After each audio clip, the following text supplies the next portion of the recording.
Have you ever dreamed of flying to Neverland? Welcome to the story of Peter Pan and the Neverland Nature Patrol, a tale where teamwork, kindness, and a love for nature save the day. Our story begins with a curious and brave little girl named Andi. One night, while gazing at the second star to the right, she wished for an adventure bigger than any she'd ever imagined.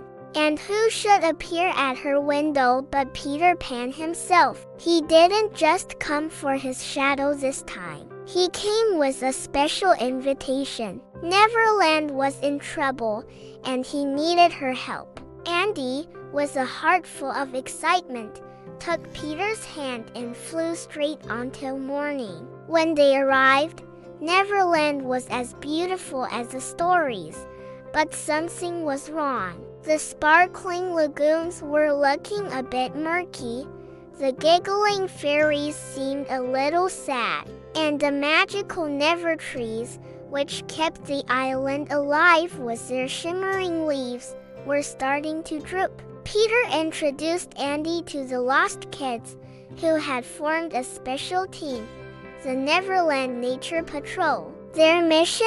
To protect the island's magic by taking care of its beautiful forests and waters. Andi, with her bright ideas and can-do attitude, was a perfect fit.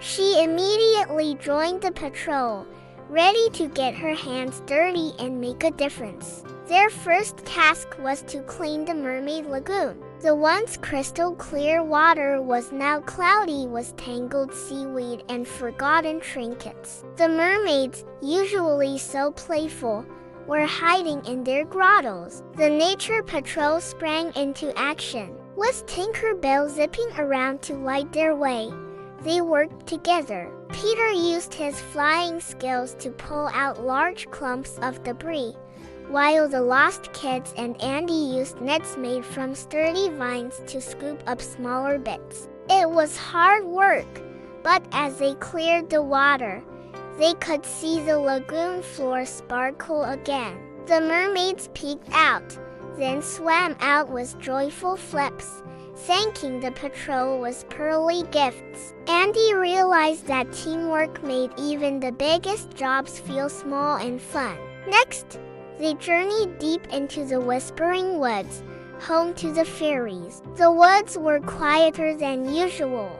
The fairies, who pollinated the magical flowers of Neverland, were trapped by sticky, invasive vines that were choking their tiny homes. Without the fairies, the flowers wouldn't bloom, and a vital part of Neverland's magic would be lost. Tinker Bell was buzzing with worry. Andi had an idea. She remembered how her grandmother taught her to be gentle with plants. She showed the lost kids how to carefully untangle the vines without hurting the fairy houses or the trees they grew on. They worked patiently, their small hands untwisting and clearing the pathways. Soon, the fairies were free. They zipped out of their homes, a kaleidoscope of light and happy chimes, and immediately got back to work, spreading pollen and making the forest hum with life once more. Andi saw how even the smallest creatures played a huge role and how important it was to be kind and gentle. But their biggest challenge was yet to come. The heart of Neverland's magic lay in the grove of the NeverTrees. These ancient, glowing trees powered the entire island,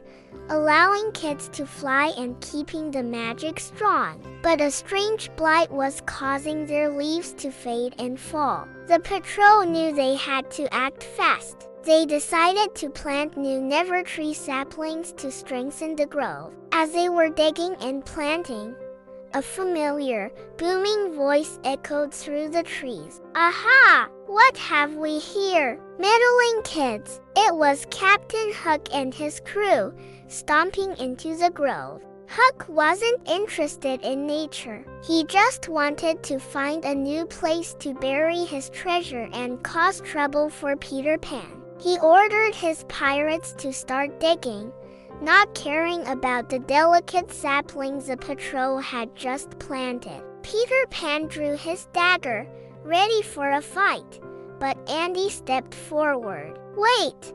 she called out. "Captain Hook, digging here will destroy the NeverTrees. If they die, the whole island will lose its magic. There will be no Neverland left for you to plunder." Hook just scoffed. "Nonsense! A tree is just a tree." But just as he said that, a giant NeverTree nearby groaned, its light flickering dangerously. The ground began to shake, and a dark, creeping shadow started to spread from the blighted parts of the forest, threatening to swallow everything. The pirates panicked. Even Captain Hook looked scared. His ship, the Jolly Roger, which was held afloat by Neverland's magic, began to dip and sway.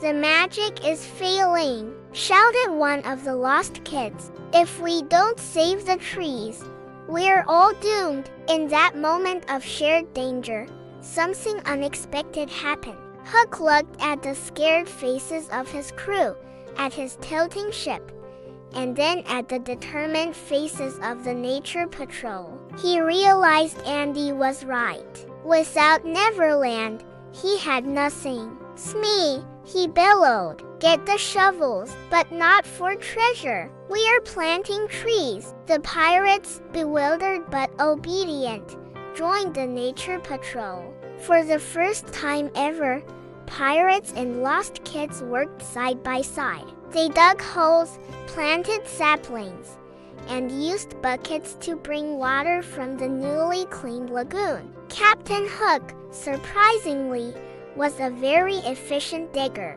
He directed his crew with the same authority he used on his ship, but this time it was to save something, not steal it. As they all worked together, a new kind of magic filled the air. It wasn't just fairy dust. It was the magic of cooperation. As the last sapling was planted, the old NeverTrees began to glow brighter. The creeping shadow receded, and the ground grew still. The island seemed to breathe a sigh of relief. The Jolly Roger steadied in the sky. Captain Hook, wiping dirt from his brow, gave a gruff nod to Peter. "Don't think this makes us friends, Pan," he grumbled, but there was a hint of respect in his eyes. He and his crew marched off, leaving the grove healthier than they found it.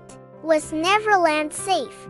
Andi looked around at her new friends. She had cleaned a lagoon, rescued fairies, and even worked with a pirate to save the forest. She had learned that being a kid and having fun wasn't just about adventures and games. It was also about taking responsibility, caring for the world around you, and working with others, even those you don't always agree with. As the sun set, casting a golden glow over the revitalized Neverland, Peter Pan turned to Andi. "You see," he said with a smile, "staying young at heart isn't about never growing up.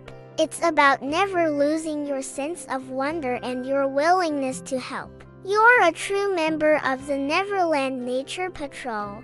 Andi knew her adventure was coming to an end, but she would never forget the lessons she learned. Flying home, she looked down at the twinkling lights of Neverland and made a promise to herself. She would always be part of the Nature Patrol, whether in Neverland or in her own world.